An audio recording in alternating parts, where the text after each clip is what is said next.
Bienaventurados los que tienen hambre y sed de justicia, porque ellos serán saciados. Tú y yo estamos en una de estas dos categorías. O somos de los justos que se alegrarán, o somos de los impíos que perecerán delante de Dios.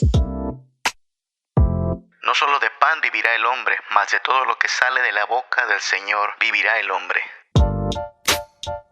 La vida cristiana es una vida de grande gozo, pero también es una vida de gran hambre. Como el ciervo brama por las corrientes de las aguas, así clama por ti, oh Dios, el alma mía. Le comunico que, si usted fue rescatado por Cristo del pecado, es para servir a la justicia. Y Dios espera, demanda, que nosotros seamos practicantes de esa justicia. Mi alma tiene sed de ti, mi carne te anhela, en tierra seca y árida donde no hay aguas. Hay grande gozo a partir de que Cristo nos rescata, pero se despertó un hambre nueva a partir de que Cristo nos hizo nuevas criaturas. Y ya no nos sacia el pecado, y ya no nos sacia la maldad, y ya no nos sacia la perversidad, y ya no nos sacia el libertinaje. Ahora entendemos que solo en Cristo podemos ser saciados. Él es el pan de vida que realmente satisface. Él es el agua viva que sacia nuestra sed. Bienaventurados los que tienen hambre y sed de justicia, porque ellos serán saciados. Una vez más te doy la bienvenida a nuestro podcast, Una Vida Reformada. Estamos estudiando desde hace 3 episodios las bienaventuranzas, que son parte del Sermón del Monte que encontramos en Mateo capítulo 5, 6 y 7. Hemos considerado lo que significa ser pobres de espíritu. También hemos estudiado a qué se refiere Jesús cuando dice que son bienaventurados los que lloran. En el último episodio hablamos de la mansedumbre como la marca de los súbditos del reino de los cielos.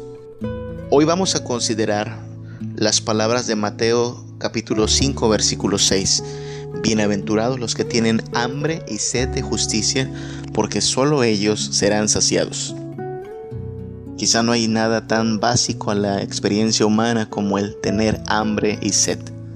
Todos los seres humanos tenemos hambre y todos los seres humanos necesitamos algo que sacie nuestra sed. Hambre y sed son experiencias que tenemos tan pronto nacemos. Si has tenido la oportunidad de pasearte por los cuneros de un hospital, podrás ver que hay un momento en que todos esos bebitos recién nacidos están llorando a todo pulmón porque tienen hambre, están listos para comer, y de allí en adelante toda la vida será un intento por saciar esa hambre, y habrá que trabajar, y habrá que hacerse de un oficio, y habrá que sudar para conseguir el pan de cada día. Todos los seres humanos sabemos lo que es tener hambre, y sabemos por lo tanto también de lo delicioso que es poder saciar el hambre. Quizá no hay experiencia tan satisfactoria como el experimentar saciedad. Sentir cómo esa hambre intensa que a veces hasta hace que nuestro estómago produzca ruidos extraños, que incluso llega a doler en las entrañas, de pronto sea saciada por una buena comida, por un buen plato. Esa sensación es bastante satisfactoria.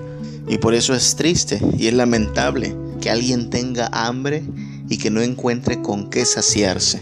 Por eso es lamentable que exista hambre en el mundo, que una necesidad tan básica como es comer no pueda ser cubierta para todos los seres humanos. Hay gente que come 3 veces al día y tristemente hay lugares donde el hambre es más familiar que la saciedad. Por eso las palabras de Jesús, tan sencillas, a la vez se vuelven tan importantes, porque Jesús está hablando de una experiencia que todos los seres humanos tienen, hambre y sed. Y cuando Jesús habla de su reino, Él propone que aquellos que tienen hambre y sed de justicia van a ser saciados en su reino. Ahora, por supuesto que Jesús está hablando de un hambre muy diferente a la que experimentamos cada día y que podemos saciar con tortillas y frijoles. Él está hablando de hambre y sed de justicia. Dios en su providencia y su gran bondad provee para nuestro sustento cotidiano. Por eso podemos orar en el Padre Nuestro, danos el pan de cada día. Pero así como Dios provee saciedad para el hambre cotidiana, aquí en el Sermón del Monte Jesús está refiriéndose a una clase de hambre que no puede ser saciada ni con tortillas, ni con tamales, ni con tacos, ni con emparedados, porque está hablando de hambre y sed de justicia.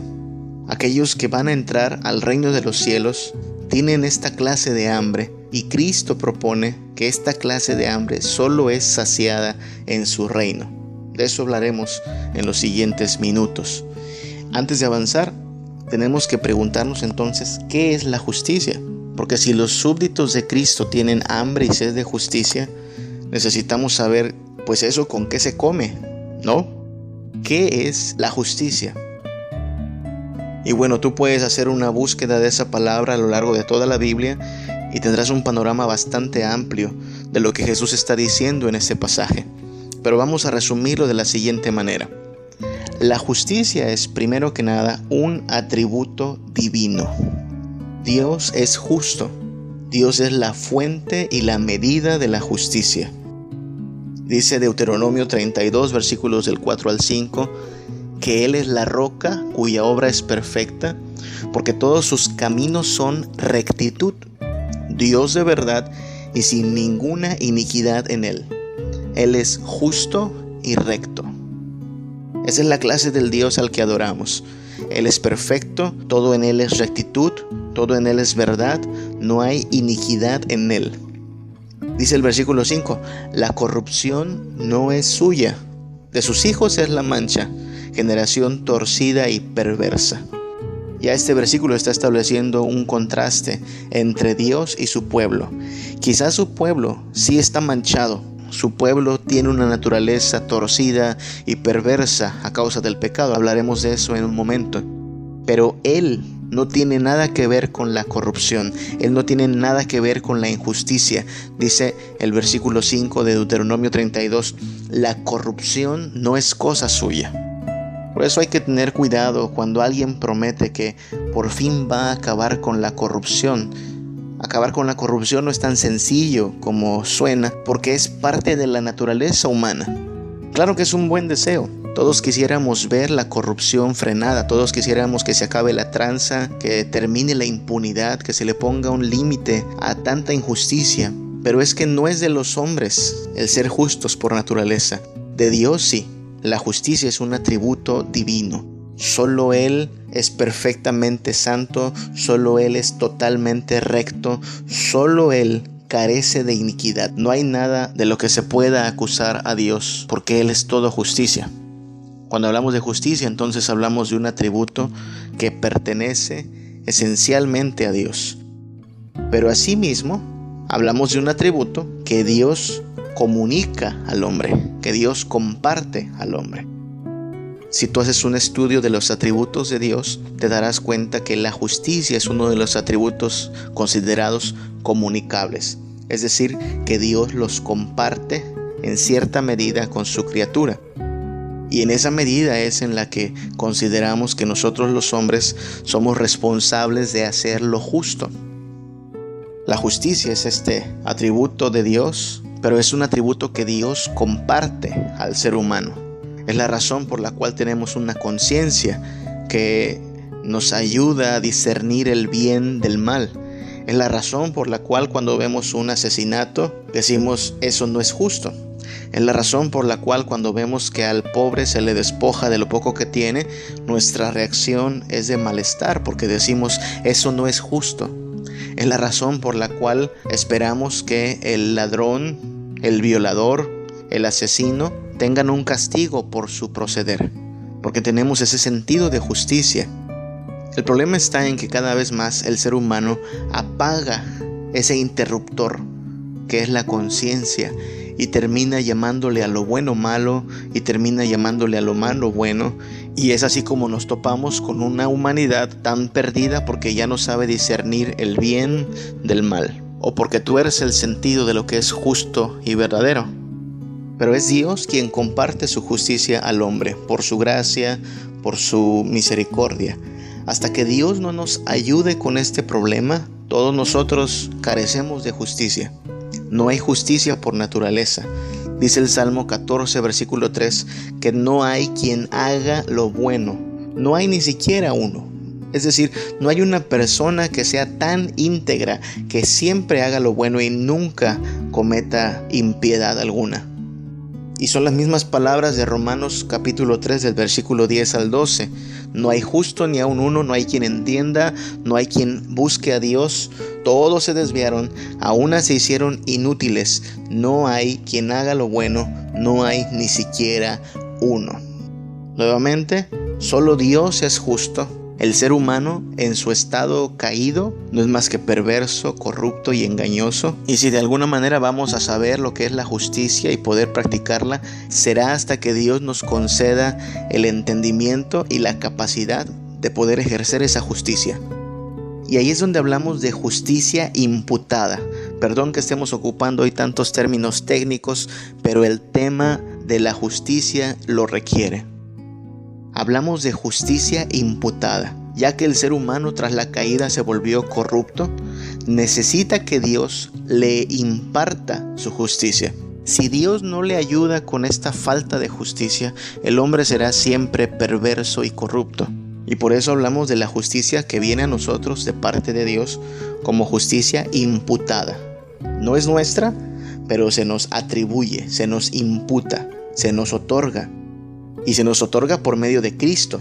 Dice Romanos 3:24 que hemos sido justificados gratuitamente por su gracia mediante la redención que es en Cristo Jesús. Pablo está hablando de nuestra relación con Dios, diciendo que antes de Cristo nosotros éramos culpables por haber transgredido la ley, pero viene Cristo entonces y con su perfecta obediencia, recuerda que Cristo no solo muere por nosotros, sino que vive por nosotros. Y lo que hizo Cristo toda su vida fue cumplir con la ley a la perfección. Los 10 mandamientos y todos los estatutos de Dios y cada regla fue cumplida por Dios, de manera que Él es el único ser humano perfecto y obediente.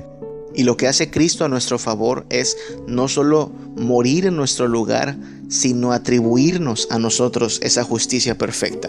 Por eso somos justificados en Cristo. Cuando se abre el expediente del cristiano, ese expediente dice justo. Y esa justicia no viene de nosotros, sino de Cristo Jesús. Su vida perfecta nos es atribuida a nosotros. Somos justificados gratuitamente por gracia mediante la redención que es en Cristo Jesús. Ahora, Romanos 5 del 18 al 19 dirá algo más. Dice que así como por la transgresión de uno vino la condenación a todos los hombres, de la misma manera por la justicia de uno, y se refiere a Cristo, vino a todos los hombres la justificación de vida. ¿Notas el contraste? Por culpa de Adán, todos fuimos constituidos en pecadores, y ahora por la obra de Cristo, el pueblo de Dios es constituido justo. Versículo 19. Porque así como por la desobediencia de un hombre, los muchos fueron constituidos pecadores, así también por la obediencia de uno, los muchos serán constituidos justos. Cuando hablamos de justicia, hablamos de esto que nos es dado de Dios. Solo Dios es justo, nosotros somos pecadores, somos corruptos, pero Dios en su misericordia nos atribuye justicia, nos imputa la justicia de su Hijo Jesucristo. Es justicia imputada. La justicia imputada nos lleva a la justicia practicada. En Cristo, ahora sí, podemos obedecer. En Cristo, ahora sí, podemos cumplir con la voluntad de Dios. En Cristo, ahora sí, podemos someternos a los mandamientos de Dios como un yugo fácil y una carga ligera. Y hago tanto énfasis en ahora sí, porque es solo en Cristo que podemos obedecer de todo corazón, con agrado y con verdadero gozo, e incluso como una necesidad. Anhelamos ser obedientes a la voluntad de Dios. Y lo que pasa es que Cristo nos ha provisto de su justicia perfecta y Cristo nos está capacitando por su Espíritu Santo para practicar la justicia. Dice Romanos 6, versículo 18, que habiendo sido libertados del pecado, hemos venido a ser siervos de la justicia, esclavos de la justicia.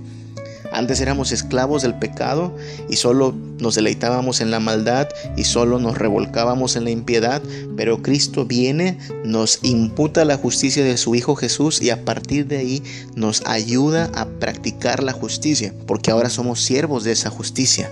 En eso consiste, de hecho, la santificación, en servir a la justicia. Apenas unos versículos después, en Romanos 6:22, dirá Pablo que el fruto de esa libertad que nos ha sido dada en Cristo es la santificación. Entonces, opera así. Solo Dios es justo. El ser humano, a causa del pecado, quedó hundido en la miseria y en la corrupción.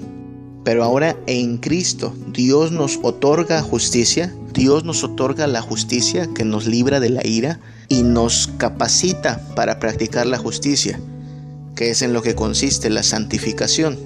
Dios espera que su pueblo practique la justicia. Vamos poco a poquito, porque si tú buscas el concepto justicia en la Biblia, te darás cuenta que hay que tratarlo con cuidado para entender las diferentes implicaciones del asunto. Porque por un lado, la Biblia nos dice que no hay justo ni aun uno. Pero después nos dice de personajes como Noé, como José, quien fue padre de Jesús aquí en la tierra, como Lot, que fueron hombres justos. Y entonces podría parecer contradictorio. ¿Por qué la Biblia dice por un lado que no hay justo ni aun uno y después dice que estos hombres fueron justos? Es más, Miqueas capítulo 6 dice que Dios pide que hagamos justicia. Y eso podría también sonar igualmente contradictorio. Como este Dios que me dice en su palabra que no hay justo ni aun uno, ahora me sale con que tengo que practicar la justicia. Como que de algo me perdí o no entendí o qué pasa. Y es por eso que tenemos que identificar estos diferentes matices de la justicia. Como hemos dicho, la justicia no está en nosotros por naturaleza, la justicia está en Dios. El hombre en su pecado no es capaz de presentarse ante Dios como justo. Si va a ser justo, necesita que Dios le conceda esta justicia. Y nosotros vemos esta justicia concedida en Cristo. Cristo nos justifica, pero no solo nos imputa su justicia, sino que nos lleva a practicar la justicia. De ahí la importancia del Espíritu Santo. Y cuando Miqueas 6:8 dice que debemos practicar la justicia, se refiere, como lo hace casi todo el Antiguo Testamento, a cumplir con los mandamientos, a obedecer la ley de Dios. Y es aquí donde hay que destruir una idea equivocada, pero bastante común en la mente de muchos al leer las Escrituras. He encontrado que muchos piensan que todos los estatutos, los mandamientos y las leyes de Dios eran requisito para el pueblo de Dios antes de Cristo, pero que ahora en Cristo ya no tienen trascendencia alguna para el cristiano. Mucha gente piensa de esta manera, que la ley era el requisito antes de que viniera Cristo, pero ahora que ha venido Cristo, puesto que ya no estamos bajo la ley sino bajo la gracia, la ley se ha vuelto pues prácticamente letra muerta. Ya no es tan importante que la cumplamos porque ahora vivimos bajo la gracia. Ese es un pensamiento equivocado. Cristo mismo dirá en el Sermón del Monte que Él no vino a abrogar la ley, sino a cumplirla, y que no entrará al reino de los cielos, sino el que hace la voluntad de Dios. Y la voluntad de Dios está revelada en su ley. Así es que Jesús no está diciendo, miren, como ya llegué yo, olvídense de la ley, ya no importa, van a entrar al cielo sin preocuparse por la ley. No. Lo que está diciendo Jesús es, vengo a pagar por las rebeliones que ustedes cometieron contra la ley de mi Padre. Vengo a recibir el castigo que ustedes se merecen como transgresores. Asimismo, vengo a cumplir esa ley que ustedes no han podido cumplir en toda su vida. Pero al ser nosotros unidos a Cristo, nos volvemos no solo justos por sus méritos, sino que nos volvemos practicantes de la justicia por estar precisamente unidos a Cristo. A esto nos referimos cuando distinguimos entre justicia imputada, la que nos es dada en Cristo, y justicia practicada, la que podemos ejercer en nuestra vida cotidiana a partir de que Cristo nos ha dado un nuevo nacimiento. Si alguien piensa entonces que ya no tiene que estudiar la ley, que ya no tiene que cumplir los mandamientos, lamento decirle que se equivoca. Le comunico que si usted fue rescatado por Cristo del pecado, es para servir a la justicia. Y Dios espera, demanda, que nosotros seamos practicantes de esa justicia. Mire, apenas hace unos días se celebró el Día del Padre. Y podríamos pensar en lo que significa ser padre, como una analogía de la justicia. Una cosa es ser padre y otra cosa es cumplir con la labor de padre. Uno es padre, pues, porque le nacen hijos, ¿sí? En ese sentido, yo fui hecho padre. No nací siendo padre, no estudié para ser padre, pero en algún momento de mi vida, por agentes externos a mí, me volví padre. Una dama aceptó ser madre de mis hijos y Dios concedió que pudiéramos concebir hijos y así es como nos volvimos padres. Es un asunto de identidad. Soy padre porque tengo hijos. Sin embargo, ser padre no es solo un asunto de identidad. Junto con la identidad de padre, viene la responsabilidad de padre. Cumplir con la labor de padre. Cambiar pañales, trabajar para que tengan ropa y zapatos, pero asimismo trabajar para que tengan crianza en el temor del Señor, para que sean pastoreados espiritualmente, para que tengan corrección y disciplina, estar presente como padre. Es una pena cuando alguien es padre porque le fueron concedidos hijos, pero no cumple con su labor de padre. Es una irresponsabilidad e incluso una contradicción. ¿Para qué querías hijos si no te vas a hacer cargo de ellos? Pues bien, así como ser padre implica una identidad y una responsabilidad, así también pasa con la justicia de Dios. Somos hechos justos en Cristo, esa es nuestra identidad, pero somos hechos responsables de practicar la justicia. En eso consiste la santificación. Es esta doble dimensión de la justicia en la cual vivimos. Se nos ha dado la identidad de justos y se nos ha dado el encargo de practicar la justicia. Justicia imputada, justicia practicada. ¿Cómo sabemos que alguien ha sido justificado? Pues por los frutos. Básicamente es lo que dice Jesús una y otra vez en su evangelio, que por los frutos se conoce quién es quién. Y el hermano Juan, en su primera carta, primera de Juan capítulo 3, versículo 7, dice: hijitos, nadie os engañe.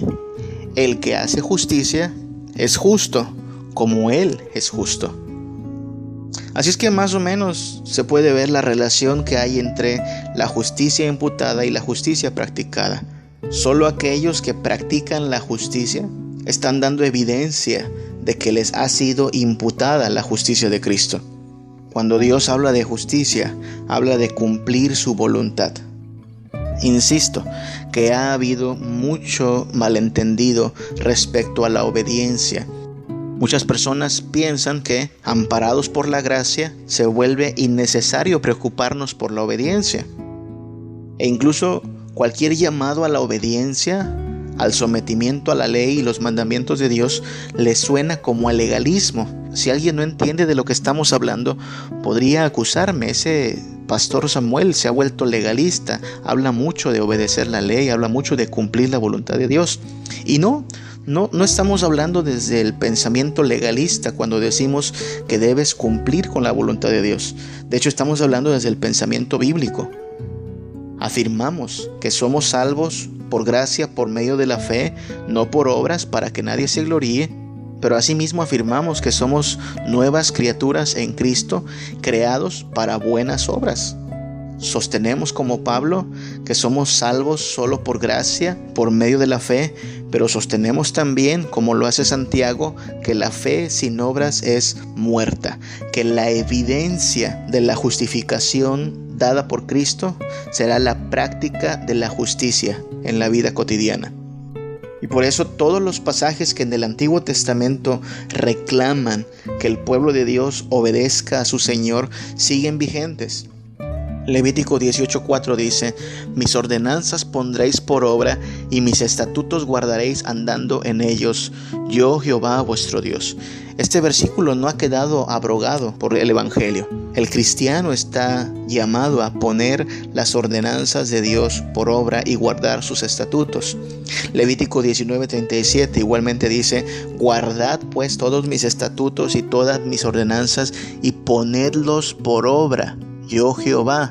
Levítico 20 versículo 8: y guardad mis estatutos y ponedlos por obra, yo Jehová que os santifico. Lo que está diciendo Dios es: yo los he apartado del mundo. En eso consiste la santificación, para que guarden mis estatutos y los pongan por obra. La iglesia está en esa misma condición ahora en Cristo. Ha sido apartada del mundo, sacada de las tinieblas a su luz admirable, para que vivan en sometimiento a los estatutos de Dios. Levítico 20 versículo 22 afirma: guardad pues todos mis estatutos y todas mis ordenanzas y ponedlos por obra. Si la obediencia ya no fuera un requisito para los cristianos, entonces podríamos arrancar todas las páginas del Antiguo Testamento que nos llaman una y otra vez a la obediencia, al sometimiento, al cumplimiento de la ley de Dios. Pero sabemos que no es así. Jesús lo ha dicho en el mismo Sermón del Monte: ni una jota ni una tilde van a ser quitados de esta ley. Él no vino a abrogar la ley, Él viene a asegurar el cumplimiento de ella. ¿Ves que no es tan sencillo hablar de justicia? Porque no hablamos de practicar la justicia para ser salvo. Eso sí sería legalismo. Me porto bien para que Dios me acepte. De ninguna manera vamos a poder ganarnos la salvación por nuestra propia obediencia. Pero eso no quiere decir que, dado que la salvación es solo por gracia, entonces una vez que somos liberados del pecado, ya no nos debe importar la obediencia a Cristo. No, todo lo contrario.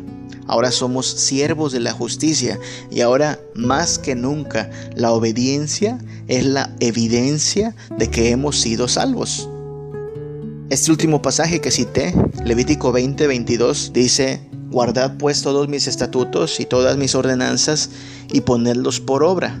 Pero concluye: no sea que os vomite la tierra a la cual yo os introduzco para que habitéis en ella. Dios utiliza un término bastante severo: vomitar, expulsar. Una experiencia también bastante humana. Si alguna vez por accidente o equivocación has comido algo putrefacto, algo en estado de descomposición, una de las reacciones más naturales es vomitar. Lo expulsas inmediatamente de tu boca. Y de este pasaje entendemos no solo que Dios espera justicia de parte de su pueblo, sino que Él detesta la injusticia. Dios vomita al impío, pero ama al obediente.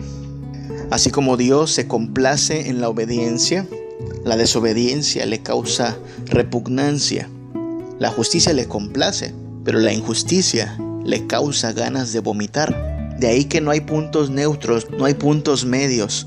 O eres alguien que complace a Dios con su vida, o eres alguien a quien Dios repugna. O eres un justo practicante de la voluntad de Dios, o eres un impío que se rebela contra la voluntad de Dios. Aquí no hay puntos neutros, aquí no hay puntos medios. O eres un justo que complace a Dios, o eres un impío a quien Dios repugna. En ese sentido habla el Salmo 68, versículos del 2 al 3.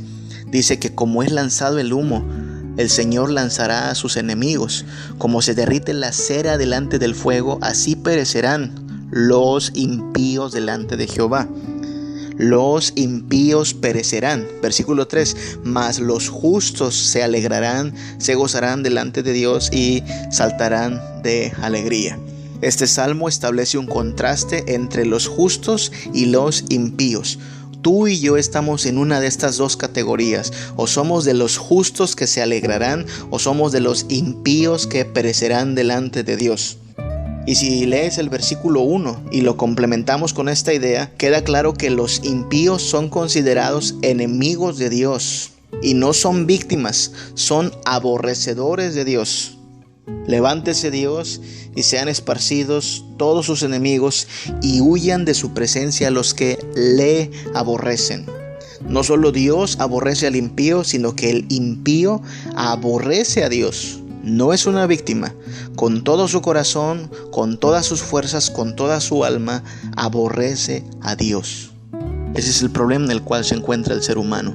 No hay justo ni aun uno, no hay quien haga lo bueno, no hay quien entienda, no hay quien busque a Dios. Y Dios está airado contra el impío todos los días. Nuestra única esperanza es que alguien nos ayude cambiando nuestra naturaleza y cambiando nuestra vida. Y ese alguien es nuestro mismo Señor Jesucristo, quien viene a imputarnos su justicia y quien viene a capacitarnos por su Espíritu Santo para practicar la justicia. Entonces, por la obra de Cristo somos justificados y en sumisión a Él somos practicantes de la justicia. Y puesto que la justicia se opone al pecado, los creyentes en Cristo nos volvemos agentes de la justicia. Y la iglesia está en la tierra para proclamar la justicia de Cristo, para decirle a las personas que es tiempo de rendirse ante este Señor por medio del arrepentimiento, pero también para denunciar todo lo que vaya en contra de la verdad y de la justicia que caracterizan al reino de los cielos. Por eso el Salmo 97:10 dice: los que amáis a Jehová, aborreced el mal. El cristiano se volvió un aborrecedor de lo malo porque ahora está en Cristo y ahora es un agente de la justicia. Antes de eso éramos amadores de lo malo, pero en Cristo nos volvemos aborrecedores de ese mal. En Amós 5 del 14 al 15 las palabras son: buscad lo bueno y no lo malo, para que viváis, porque así Jehová, Dios de los ejércitos, estará con vosotros, como decís. Aborreced el mal y amad el bien, y estableced justicia en juicio. Este es el distintivo de la vida cristiana, que a partir de que tú eres una nueva criatura, tú te vuelves un aborrecedor de lo malo y no puedes estar tranquilo ni a gusto en un estado de impunidad, de injusticia, de falta de verdad. No estás cómodo con la mentira, sino que te vuelves un agente de la justicia de Dios. Efesios 5:11 nos llama a no participar de las obras infructuosas de las tinieblas. Las obras de las tinieblas ya no son las cosas que aplaudes ni las cosas en las cuales te deleitas. Ahora reprendes esas obras de las tinieblas porque eres un agente de la justicia. De eso está hablando Jesús cuando nos dice que debemos tener hambre y sed de justicia, y cuando nos promete que esa hambre y sed de justicia serán saciadas en su reino. Debemos entender que esta justicia se acompaña de la mansedumbre. La justicia se acompaña de la mansedumbre. Ya dijo en la tercera bienaventuranza Jesús que los mansos heredarán la tierra. Eso dice Mateo 5:5. Bienaventurados los mansos, porque ellos recibirán la tierra por heredad. Sin embargo, si leemos Salmos 37:29, notarás que aunque son casi las mismas palabras, hay una variante. Dice así: los justos heredarán la tierra y vivirán para siempre sobre ella. ¿Notas la diferencia? En Mateo 5:5 dice que los mansos recibirán la tierra por heredad, pero Salmo 37:29 dice: los justos heredarán la tierra. Entonces, ¿cómo quedamos? ¿Dios demanda mansedumbre o demanda justicia? ¿Qué tengo que ser yo? ¿Tengo que ser manso o tengo que ser justo? Bueno, es que lo uno viene con lo otro. Recordemos que mansedumbre es cumplir con agrado la voluntad de nuestro Señor, y es en mansedumbre que nos hemos rendido a la voluntad de Cristo. Y puesto que Cristo es justo, entonces rendirnos a la voluntad de Cristo es rendirnos a la justicia. Y cuando cumplo la voluntad de un Señor que es justo, estoy cumpliendo con la justicia. Soy esclavo de la justicia. No puedo decir que soy justo si no me someto en mansedumbre a la voluntad de Cristo, que es la norma y encarnación de la justicia. Y si me estoy sometiendo a la voluntad de Cristo, entonces estoy practicando la justicia. De esa manera, mansedumbre y justicia va de la mano. en mansedumbre nos sometemos a Cristo y por obediencia a Cristo nos volvemos esclavos de la justicia. Mansedumbre y justicia van de la mano. Hay que abundar todavía un poquito más. Eso es lo que me sorprende de Jesús. Decía cosas bastante sencillas en un sentido, pero las repercusiones de lo que está diciendo son muy profundas. Porque no puede uno nada más decir, bueno, ok, ya me quedó claro, voy a practicar la justicia, a partir de mañana me volveré un cristiano que cumple con la justicia de Dios, que aborrece lo malo, que sigue lo bueno, que se somete a la voluntad del Señor. Sí, pero ¿cómo vas a saber eso? ¿Cómo vas a saber qué es bueno y qué es malo? ¿Cómo vas a poder discernir entre lo sabio y lo necio? ¿Dónde vas a aprender a discernir entre lo bueno y lo malo? ¿Será solo por tus sentimientos? Si sientes que algo está bien, entonces está bien. Si sientes que algo está mal, si no te late, entonces está mal. ¿Cómo vas a saber? ¿O será por lo que la gente cuente? Si la gente dice que está mal, está mal. Si la gente aplaude algo, entonces eso está bien. Si la gente rechaza algo, entonces eso lo hace inapropiado. Vaya, ¿cuál será la fuente de autoridad? ¿Quién determina qué está bien y qué está mal? ¿Quién determina qué es justo y qué es impío? No podemos confiar en nuestros sentimientos porque estos son engañosos. Puede llegar el momento en que te sientas bien con algo que no es precisamente justo, sino todo lo contrario. Puede llegar el momento, y de hecho estamos en ese momento, en que la gente aplaude lo que Dios aborrece y aborrece lo que Dios estima en realidad. No podemos pretender que haciendo una consulta popular el pueblo sabio pueda determinar lo que es bueno y lo que es malo. ¿Cuál será nuestra fuente de autoridad? ¿Cuál será la regla? ¿Cuál será la regla con la cual evaluemos si algo es justo o injusto?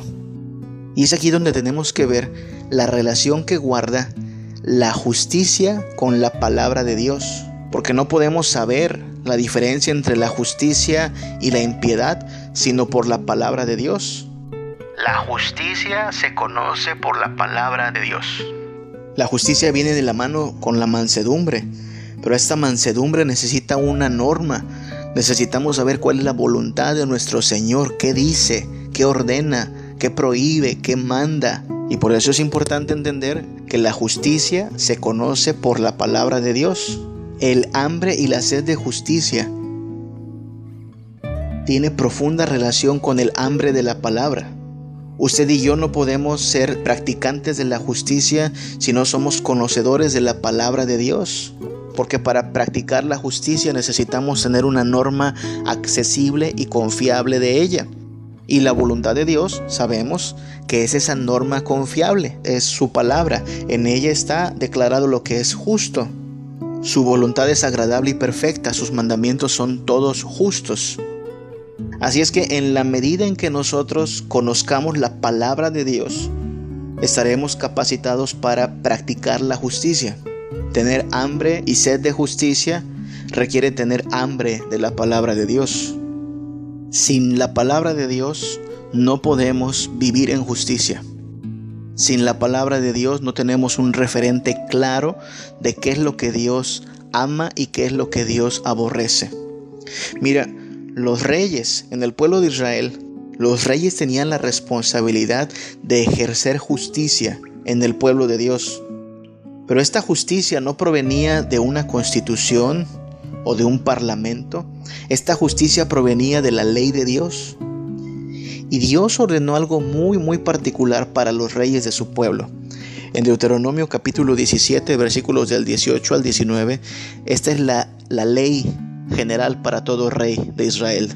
Dice: y cuando se siente sobre el trono de su reino, entonces escribirá para sí en un libro una copia de esta ley, del original que está al cuidado de los sacerdotes levitas, y lo tendrá consigo, y leerá en él todos los días de su vida, para que aprenda a temer a Jehová su Dios, para guardar todas las palabras de esta ley y estos estatutos, para ponerlos por obra.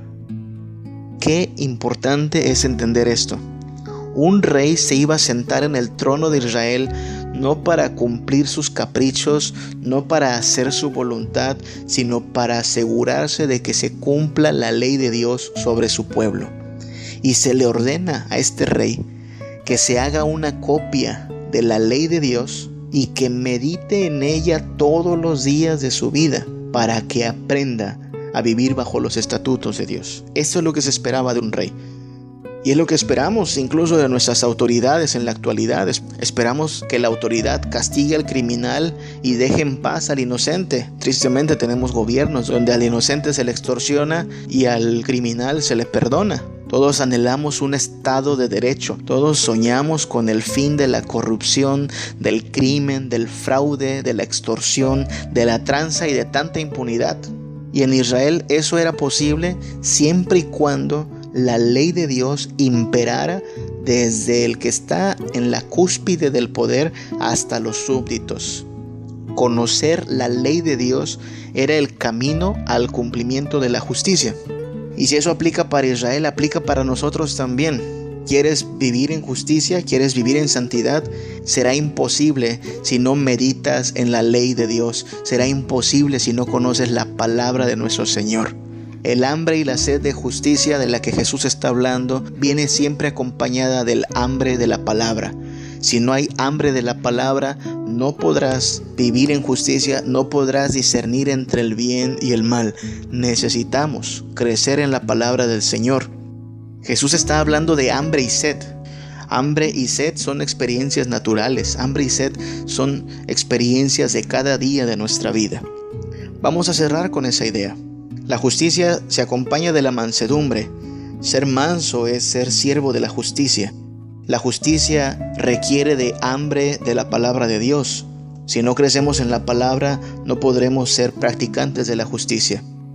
Y sobre todo, hay que decir que la justicia es el apetito de los renacidos.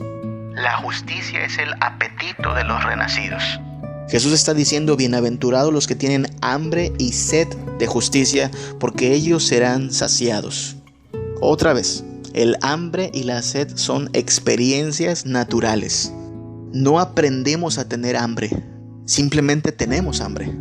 No aprendemos a tener sed. La sed es algo que experimentamos por naturaleza. Pues bien, los cristianos, los renacidos, tienen un apetito natural que es el apetito por la justicia. Tienen hambre natural por un estilo diferente de vida. Tienen necesidad natural por la palabra de Dios. Ya dijimos que la justicia y la palabra de Dios van de la mano. Es en 1 de Pedro capítulo 2 versículo 2 donde Pedro dice que debemos desear como recién nacidos la leche espiritual no adulterada para que por ella crezcamos para salvación. ¿Has visto a un niño recién nacido? ¿En qué momento le enseñaron a tener hambre? No le enseñaron. El niño no aprendió a tener hambre. El niño tiene hambre por naturaleza. Cuando un niño nace, los papás no se preguntan: ¿cómo le voy a hacer para que mi niño tenga hambre? Un niño por naturaleza tiene hambre. Cuando un niño nace, no le dices al doctor: deme una medicina para que el niño tenga sed.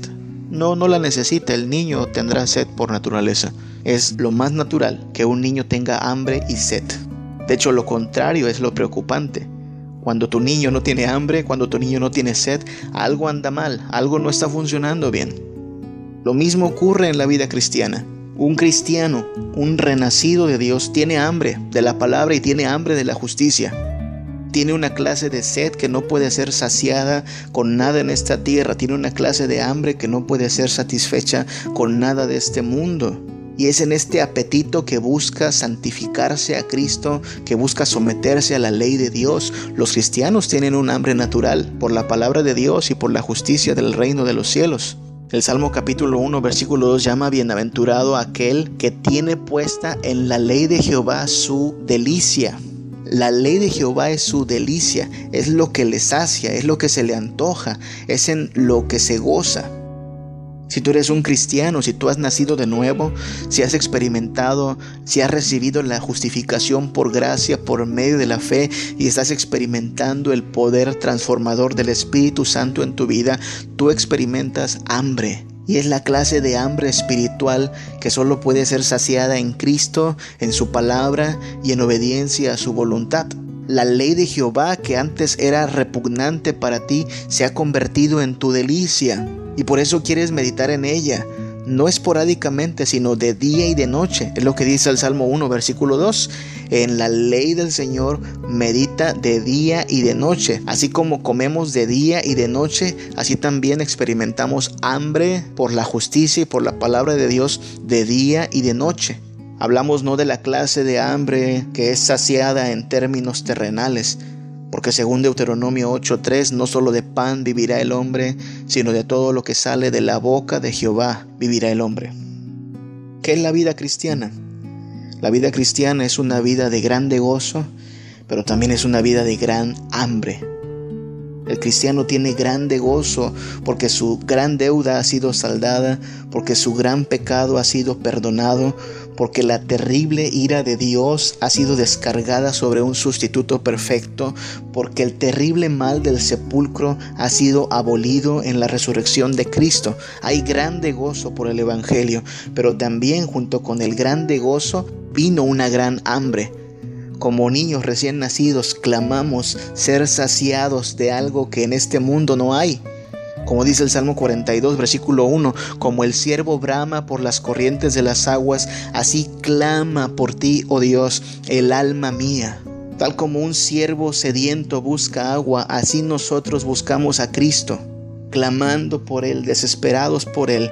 Hay grande gozo a partir de que Cristo nos rescata, pero se despertó un hambre nueva a partir de que Cristo nos hizo nuevas criaturas. Y ya no nos sacia el pecado, y ya no nos sacia la maldad, y ya no nos sacia la perversidad, y ya no nos sacia el libertinaje. Ahora entendemos que solo en Cristo podemos ser saciados. Él es el pan de vida que realmente satisface. Él es el agua viva que sacia nuestra sed.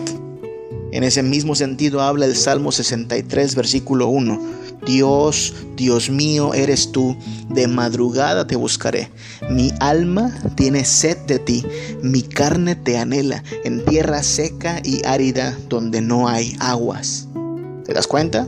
Esta persona tiene sed, esta persona tiene hambre, y en esta tierra árida y seca no hay nada que nos pueda saciar, pero por eso buscamos al Señor, el único que puede satisfacer estos apetitos. Bienaventurados los que tienen hambre y sed de justicia, porque ellos serán saciados. Hablamos de una clase de hambre y sed que Cristo despertó en nosotros para ser Él mismo quien la sacie, día a día y por la eternidad. Cuando vivíamos sin Cristo, no teníamos esta clase de hambre ni esta clase de sed. Pero a partir de que Cristo nos ha rescatado, vino grande gozo a nuestra vida, pero despertó una gran hambre. Y la buena noticia del Evangelio y del Sermón del Monte es que aquellos que tienen esta clase de hambre y sed serán saciados en Cristo. Él la produce, Él la sacia. Él provocó estos apetitos. Él va a satisfacerlos siendo el pan de vida, siendo el agua viva. Mira, cuando hablo de la vida cristiana, yo evito hablar en términos de compromiso. No me gusta utilizar palabras como comprométete con Dios, haz un compromiso con Cristo. La palabra compromiso es entendida por muchos como algo que haces aunque no tengas ganas. No tenías ganas de ir a una reunión, pero vas por compromiso. No tenías ganas de regalar nada, pero compraste un regalo por puro compromiso. No tenías ganas de responder por tus multas, pero terminas pagándolas por puro compromiso. Y la razón por la cual no me gusta hablar de compromiso cuando hablo de la vida cristiana es precisamente que Cristo habla de sí mismo como la respuesta a nuestras necesidades básicas. Él dice, yo soy el pan de vida, yo soy el agua viva. ¿Sabes? Yo no necesito comprometerme a comer. Yo necesito comer. Yo no necesito comprometerme a beber agua. Yo necesito beber agua. Cristo no aparece en la historia para enriquecer mi vida, para complementar mi vida, para mejorar mi vida. Cristo aparece para resolver una necesidad básica de mi vida, hambre y sed. Sin Él estoy muerto. No necesito comprometerme a comer. Necesito comer. No necesito comprometerme a beber. Necesito beber. Cristo no es mi compromiso. Cristo es mi necesidad. No voy a la cruz por compromiso, voy a la cruz por necesidad. No busco el reino de los cielos por compromiso, lo busco por necesidad, porque en esta tierra seca y árida no hay aguas que sacien mi sed, porque en este mundo se vende como comida lo que en realidad no satisface. Yo necesito el agua de vida, que es tan satisfactoria que quien la bebe no vuelve a tener sed jamás. Yo necesito el pan de vida, que es tan bueno que quien come de él no tendrá hambre nunca más. Y eso nadie aquí en la tierra me lo ofrece. Ese solo me lo ofrece Cristo, el pan de vida y el agua viva que ha descendido del cielo para saciar a su pueblo. Esta es la buena noticia del Evangelio, que Cristo es el pan de vida que realmente satisface, que Cristo es el agua viva que puede saciar nuestra sed. Son bienaventurados los que tienen hambre y sed de justicia, porque ellos van a ser saciados. Si Cristo provocó esa hambre, Cristo se encargará de satisfacer esos apetitos. Si de pronto descubres que en tu vida hay apetitos que antes no habían, si de pronto descubres que empiezas a tener hambre de su palabra, necesidad de su presencia, ansiedad por su dirección, urgencia de su justicia en tu vida, celébralo, mi hermano. Es Dios quien ha producido esta clase de apetitos en tu vida, y es Dios quien los va a saciar, y es Dios mismo quien los va a saciar con su presencia y con su poder. Bienaventurados por eso los que tienen hambre y sed de justicia, porque ellos serán saciados. Bienaventurados aquellos que han descubierto en Cristo al pan de vida y al agua viva, porque ellos serán saciados. Que el Señor te bendiga, que el Señor nos guarde.